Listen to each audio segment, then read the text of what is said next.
What's good, guys? Fantasy Joe back here with my Dynasty rookie draft rankings for 2024.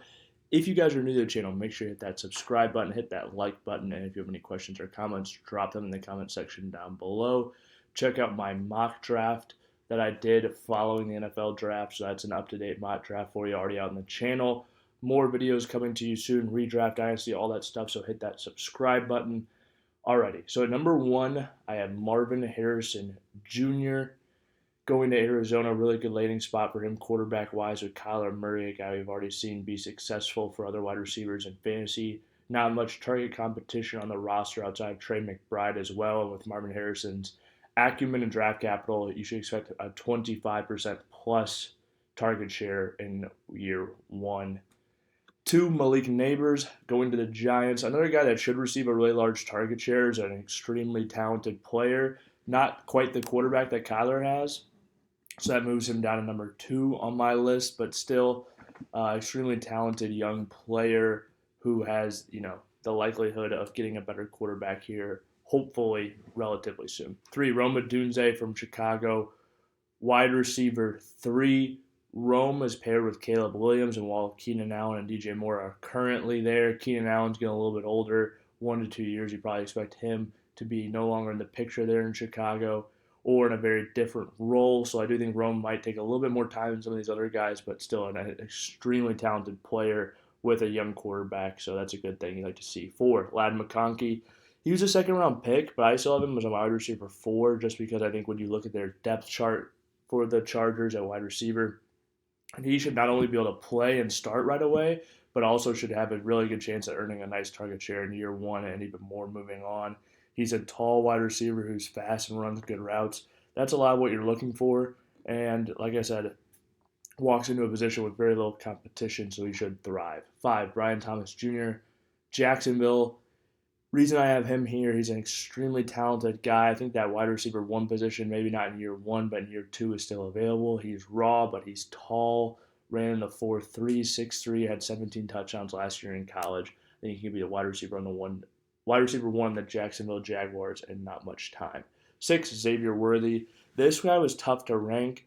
I did think he was a really solid wide receiver. Reminded me a little bit of T.Y. Hilton, obviously fastest 40 time in NFL draft history. He goes to Kansas City Chiefs in the first round. Good reason for him to be very successful. Obviously, they've got Kelsey there, some other guys, but he's a guy moving forward. Really, really like to draft him. Seven, Brock Bowers. He is tight end one for me. He got taken by Vegas. And obviously, they took a tight end last year, Michael Mayer, but I still think Brock Bowers is a different level of talent. So excited about him. Eight, Jonathan Brooks, Carolina. Coming off that knee injury, might not hit the ground running, but I think next year he'll firmly be supplanted as the starter, or not supplanted. He'll firmly be the starter there, and even second half of the year, I think he'll be definitely the guy there.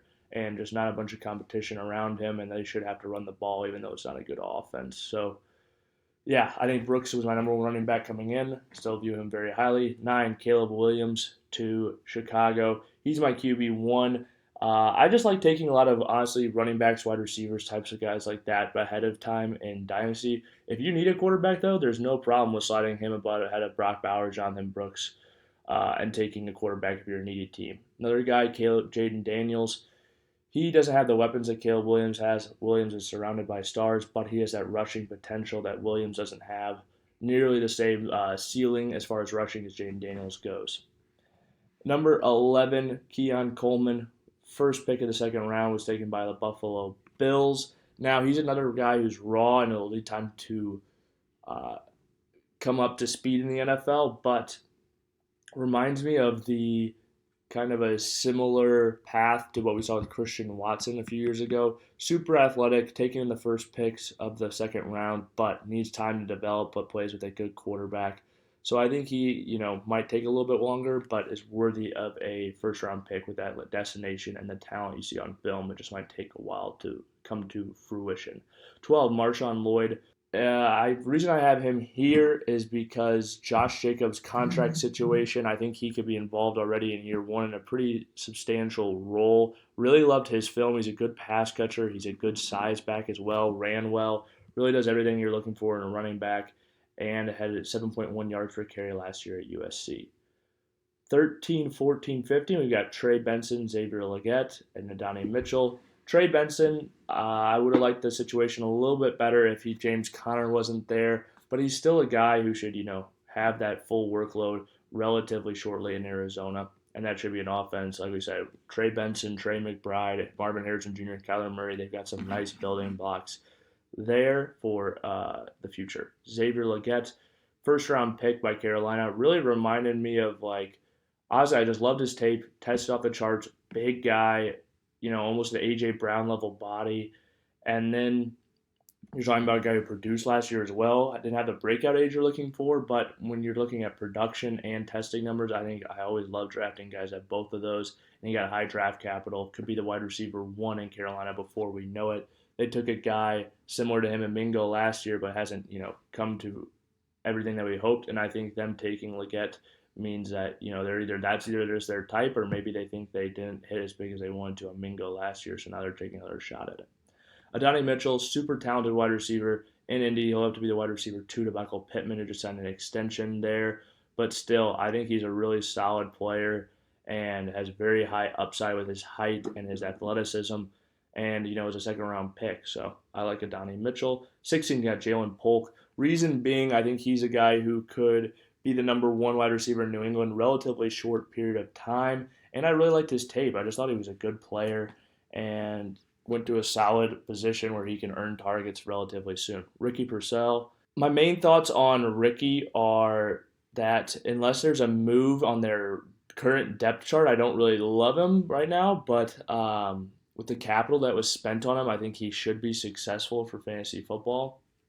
And Kyle Shanahan's been really good at selecting these wide receivers in the draft. He's a guy I looked at, really enjoyed his tape.